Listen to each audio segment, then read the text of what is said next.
Lauren Steinbrecher near Chad Daybell's home in Salem. Lauren.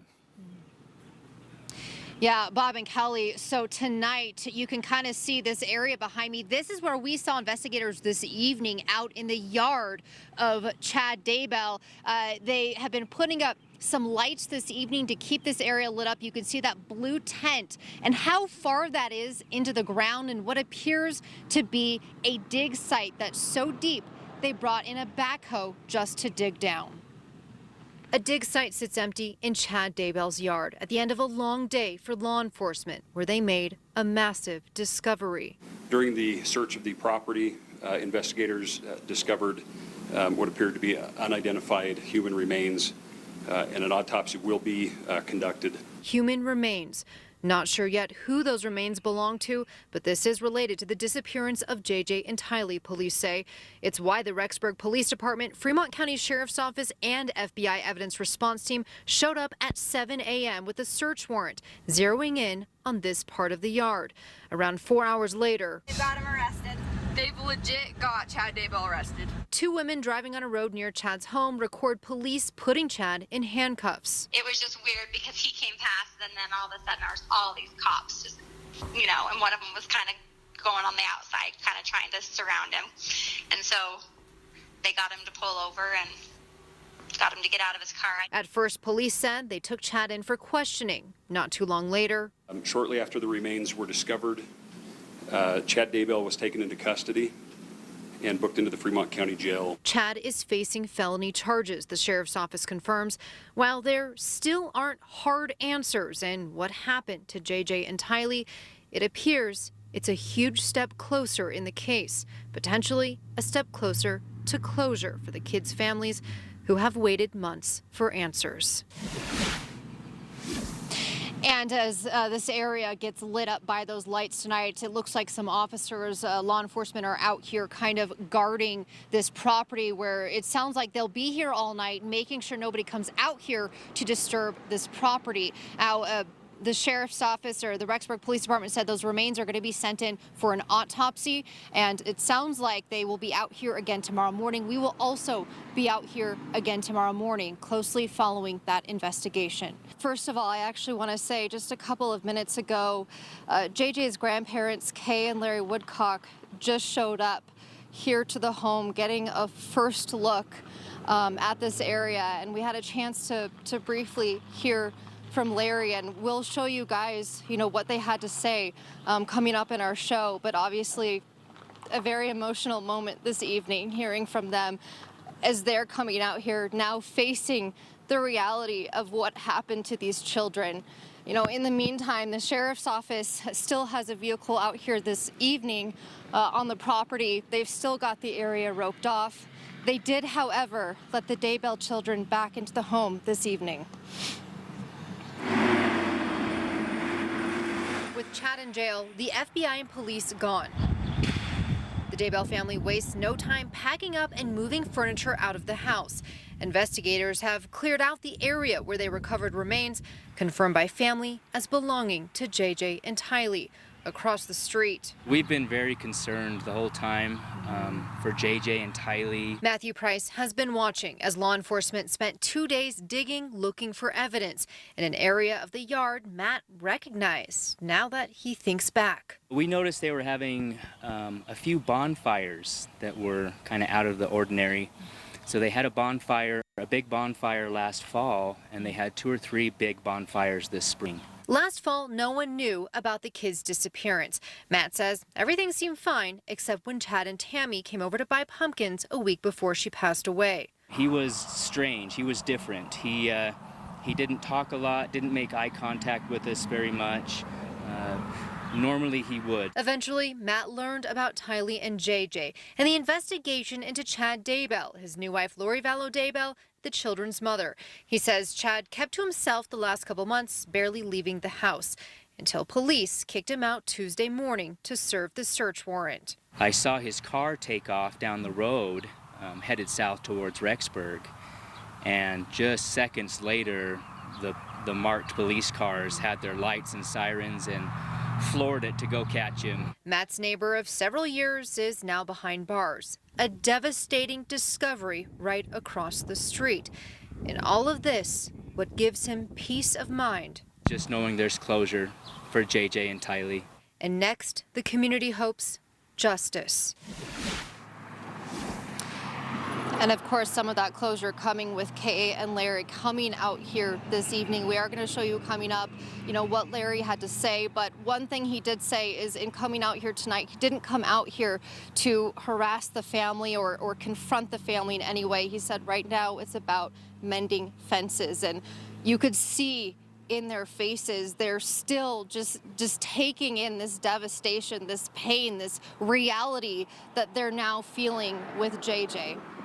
Live in Salem, Idaho, I'm Lauren Steinbrecher, Fox 13 News, Utah. Lauren, you were able to speak to Kay and Larry Woodcock. I imagine a very emotional moment for everyone. What did they say? Yeah, Kelly and Bob, absolutely emotional as they walked up and not only seeing this spot for the first time, but seeing that some people have come and put some flowers and signs out at that area, really turning that into what you were saying, a sacred spot. And Larry saying tonight that he's not coming, to be hostile. He wants to mend fences. He wants to get to know the Daybell family. And I mean, what it takes to have a heart like that, to be coming into this situation, learning here in the last couple days the reality of what happened to their grandson and now seeing it for themselves. I'm not coming in hostility in any way.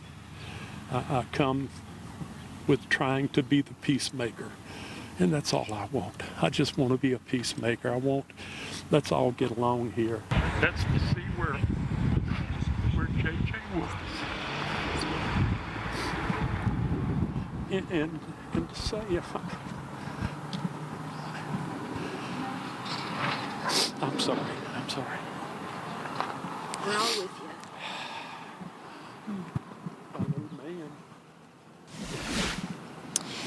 And at the end there, Larry saying my little man, which is what they call JJ, and obviously a very emotional, tough time for this family right now. A lot they have going, ahead with Chad and Lori both being in jail. They said at this time they're not thinking about the people behind what happened here. They said they're going to let the justice system figure that out. Live in Salem, Idaho, Lauren Steinbrecher, Fox 13 News, Utah. Lauren, I think it is helpful to point out that the Woodcocks were very close to JJ and Tylee, and this was just very devastating for them, as we can tell. Can you kind of characterize their relationships?